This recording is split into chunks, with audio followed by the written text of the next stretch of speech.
ఆంధ్రప్రదేశ్ ప్రభుత్వం ఎన్టీఆర్ భరోసా సామాజిక భద్రతా పింఛన్ల కింద వృద్ధులు, దివ్యాంగులకు పింఛన్లు అందిస్తోన్న సంగతి తెలిసిందే.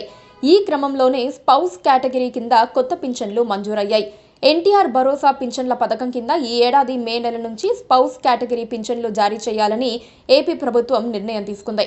అందులో భాగంగా స్పౌస్ కేటగిరీ కింద 71,380 మందికి కొత్తగా పింఛన్లు అందించనున్నారు. ఈ మేరకు గ్రామీణ పేదరిక నిర్మూలన సంస్థ ఆదేశాలు జారీ చేసింది.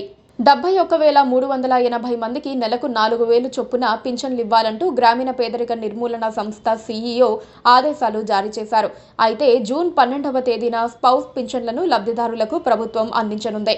ఎన్టీఆర్ భరోసా సామాజిక భద్రతా పింఛన్ల పథకం కింద వృద్ధులకు, దివ్యాంగులకు పింఛన్లు అందిస్తున్నారు.